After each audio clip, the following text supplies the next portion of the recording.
propose de démarrer par une question. Parce que les questions rassemblent, les réponses divisent, dit-on. Quelle planète allons-nous laisser à nos enfants? Voilà peut-être une des questions les plus urgentes sur le plan du changement climatique qui nous occupe. Mais peut-être derrière cette question du changement climatique externe se pose une autre question invisible, tout aussi importante et stratégique, parce que l'invisible est le tronc du visible, dit-on. Au réchauffement climatique externe, il y a un autre réchauffement climatique interne, la glaciation de nos rapports sociaux, la peur des altérités, et que peut-être, à la question initiale, on devrait faire un chiasme. En poésie, un chiasme, c'est quand on inverse les prédicats. Et donc, quelle planète allons-nous laisser à nos enfants devient quels enfants allons-nous laisser à notre planète? Voilà peut-être la question des questions, l'enjeu des enjeux, la question de la transmission, du savoir transmettre, surtout en ces temps de présent inquiétants, en ces temps de confusion des valeurs, d'inversion des valeurs et de perte de repères généralisés. Que transmettre et comment transmettre? Alors depuis l'aube des temps, le que transmettre est immuable. Nous transmettons toujours 3 ingrédients structurels de la matière, du savoir, de l'énergie et un état d'esprit. Mais en ces temps de numérisation à outrance, en ces temps de volatilité de l'attention, se pose la question du comment transmettre, comment capter les gens, comment les fédérer, comment les mobiliser, comment les embarquer. Et là, je crois beaucoup aux histoires. Là, c'est le philo-conteur qui va parler.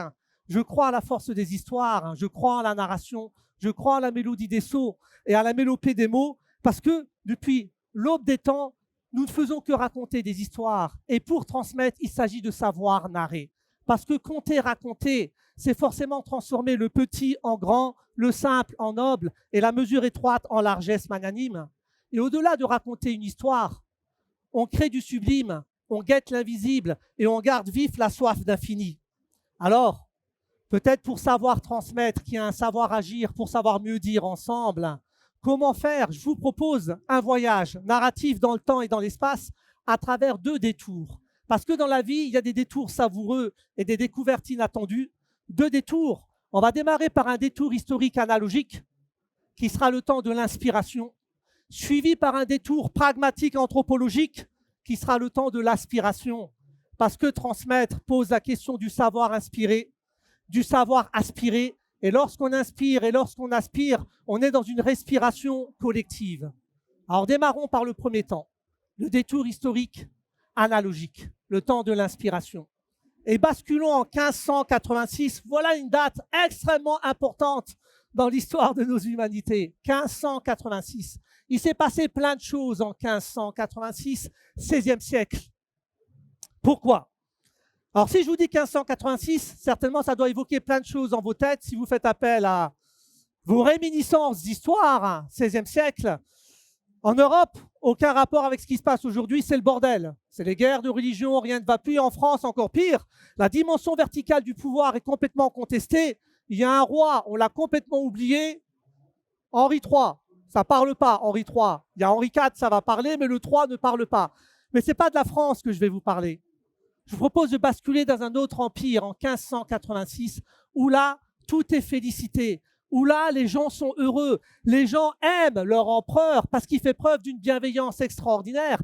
Un des plus grands empires qui ait dominé le monde, la capitale, Phitipri, à l'époque, aujourd'hui, on est du côté de Ceylan, ça bascule jusqu'à la presqu'île du Kamtchatka, la Sibérie orientale, ça occupe toute une partie de l'Asie du Sud-Est, un des plus grands empires, l'empire mongol. Akbar Ier, connu, reconnu, parce que sa parole est puissante, son jugement bienveillant, son silence invitant et son rire jubilatoire. Il est aimé, reconnu et connu, mais il a un souci, je dirais d'ordre technique. Son empire est tellement grand. Comment être représenté partout de la manière la plus juste qui soit?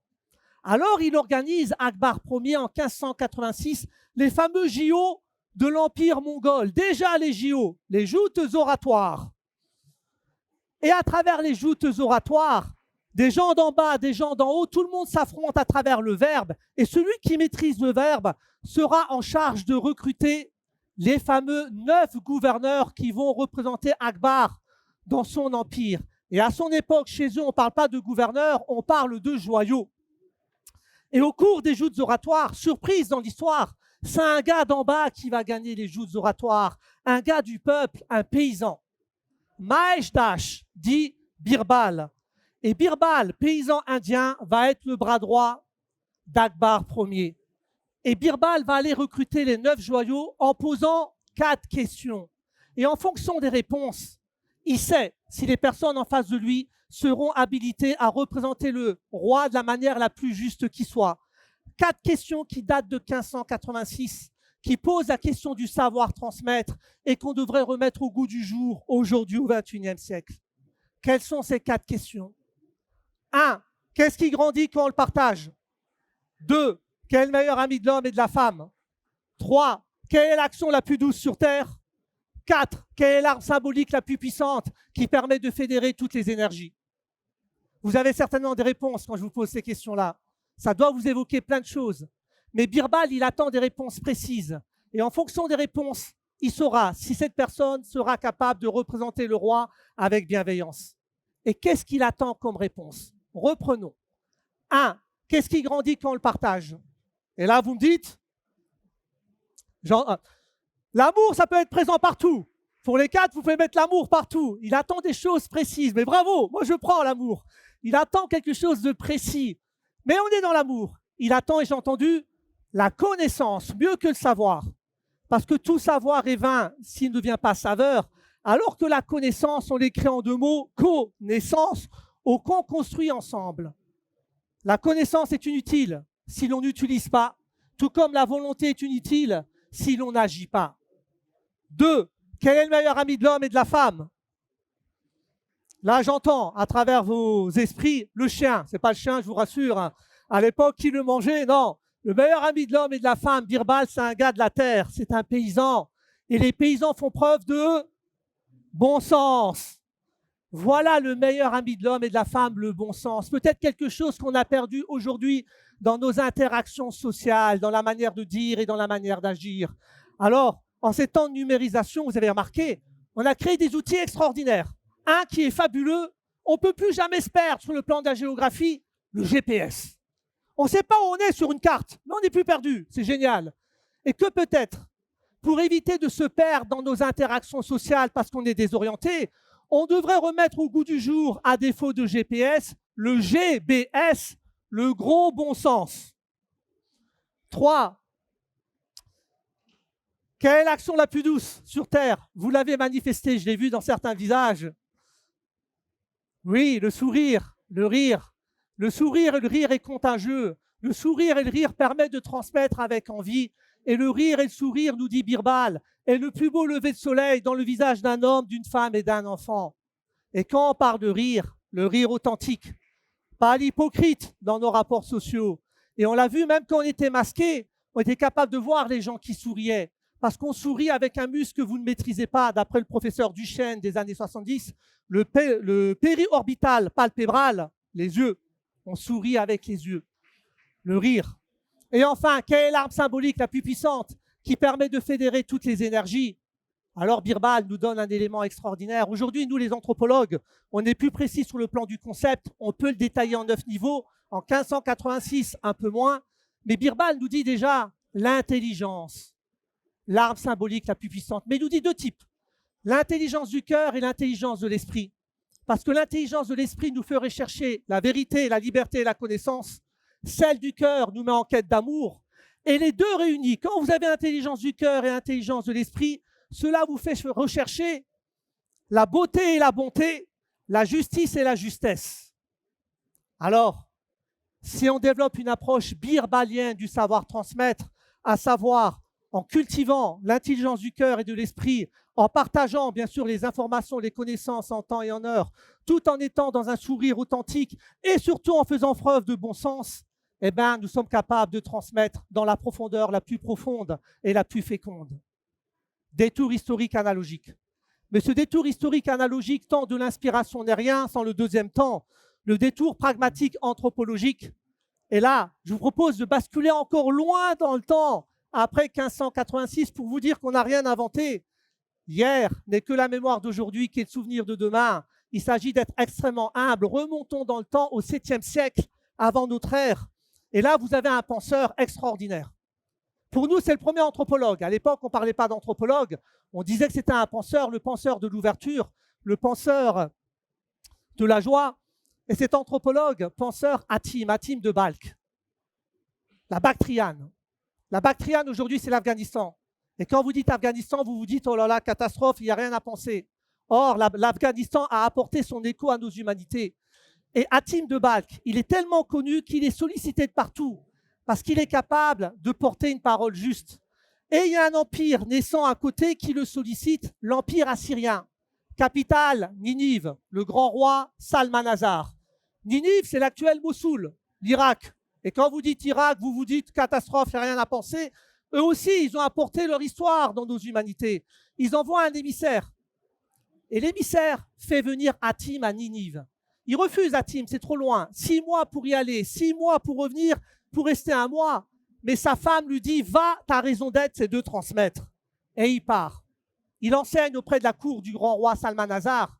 Et l'histoire nous dit que le soir, il prend un tabouret, il se met sur le tabouret et il harangue la foule. On le prend pour un fou. C'est qui ce gars-là qui parle comme ça?